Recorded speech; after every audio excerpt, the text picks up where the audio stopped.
Hello everyone out there on YouTube. This is Spoke 777.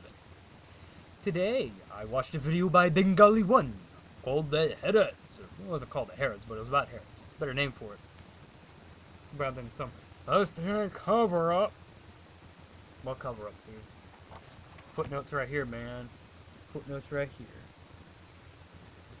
Alright. To the statement on page 185 and 186. Herod's heart had grown still harder, and when he heard that Christ had risen, he was not much troubled. He took the life of James, and when he saw that this pleased the Jews, he took Peter also, intending to put him to death. Number 1. It doesn't say which Herod, and we know from history that 2 Herods existed simultaneously at the same time. Though you may argue, well, the one wasn't in power at the time. Okay, yes. Nevertheless, he's also known as Herod. That would be Agrippa the One, born in BC 10. Antipas the One, born in BC 4. Antipas died AD 39, and Agrippa the One died in AD 44, the same year he killed James, the son of Zebedee. And here is the footnote. I'm going to read it to you. It was Herod Antipas who took part in the trial of Christ, and Herod Agrippa I who put James to death. Agrippa was nephew and brother-in-law of Antipas. Through intrigue, he secured the throne of Antipas for himself, and on coming to power pursued the same course toward the Christians that Antipas had followed. In the Herodian dynasty, there were 6 persons who bore the name of Herod. It thus served in a measure as a general title, the individuals being designated by other names, as Antipas, Philip, Agrippa, etc. So we might say Tsar Nicholas, Tsar Alexander, etc. In the present instance, this use of the term becomes more natural and appropriate, inasmuch as Agrippa, when he put James to death, occupied the throne of Antipas, who a little before had been concerned in the trial of Christ, and he manifested the same character. It was the same Herodian spirit, only in another personality. As the dragon of Revelation 12:17 is the same as the dragon of verse 3, the real inspiring power in each being the dragon of verse 9. In the one case, he works through pagan Rome, in the other, through our own government. Now you understand what he was talking about. You got to hear the footnote read! Makes a big difference. And by the way, Herod is a title, so definitely it wouldn't even refer to an individual.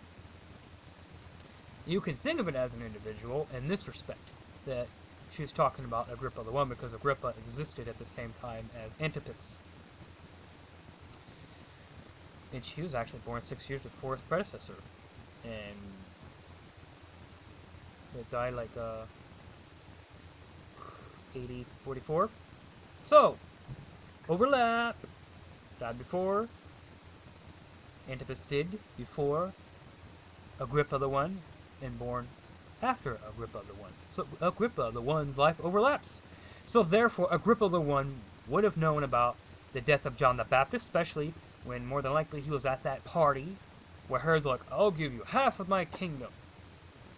And then the girl asks, give me the head of John the Baptist and the charger.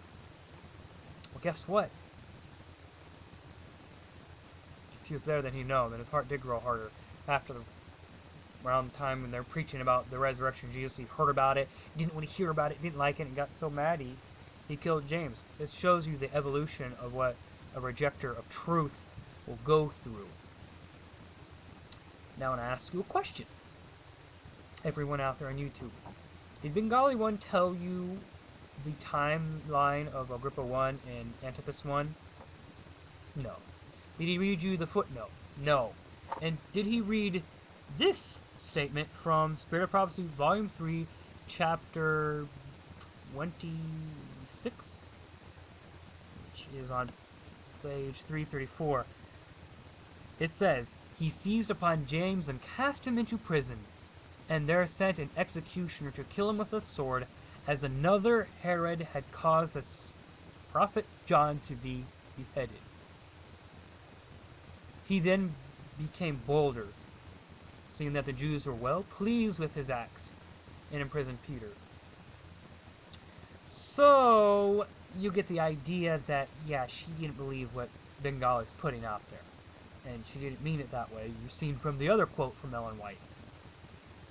That's not fair to do that. I'm going to pluck some statement here and not compare it to what else she said. Because what you get is hermeneutics off the text. And to refine your hermeneutic, otherwise known as an exegesis, you look at other parts of what someone said. Just like when you look at the whole Bible rather than ask it from the bodies of present the Lord when you ignore Ecclesiastes 9:5 and John 5:24-29. It tells you where the righteous and the wicked are. It says they're in their graves. And to there, they're not in heaven or hell. So, that the case, it's silly. Real silly. Not a full, conclusive argument, especially when it doesn't tell you which Herod. So, what hermeneutic are you use to understand this text? Well, because, first of all, there's details missing. A lot of times, hermeneutics come in because there's, like, detail not there, and you want to know a little bit more, so you look somewhere else where this person talked about the same subject and let it illuminate it. And by the way, I'm going to turn this question to Bengali. Number 1. Matthew's genealogy and Luke's genealogy. Why are they different? Number 2. Why is Luke's and Matthew's orders of the temptation of Jesus in the wilderness different? Example. Matthew's genealogy. Matthew's genealogy will use different names, like Luke's uses different names. In Matthew's version of the temptation in the wilderness, he starts off with the bread, turn bread to stones. Wait a minute, is it bread to stones? Or is that backwards? Turning stones to bread. The next one was to jump off the temple. And the last one was to worship the devil. That's Matthew's order of things. But after that, he tells the devil to leave. In Luke's version, it's like turn stones to bread, worship the devil, then jump off the temple. Different order. In Matthew's account, there is 2 demon-possessed men in the Gadarenes after they cross Lake of Galilee, and they have that storm. In Luke's, after that storm crossing into the Gadarenes, 1 demon-possessed man. It's interesting that they're not quite identical, are they? So, are you going to say that the writers of the Gospels lied, or what? Because they're not exactly identical. So the idea that God inspires the Bible verbatim is dismissible. Same thing with Ellen White's stuff. Her visions weren't regurgitated verbatim like God to her. That's not even... It's a vision. That'd be an audition? Maybe she's born blind. God would play some cool sounding music to personify history. Who knows? Writing that down would be a little bit interesting, and I can imagine how complicated music theory class would get. Well, this is Spoke 777 here on YouTube, and you've heard what I had to say, and you've learned that it's inconclusive to use Bengali one's argument.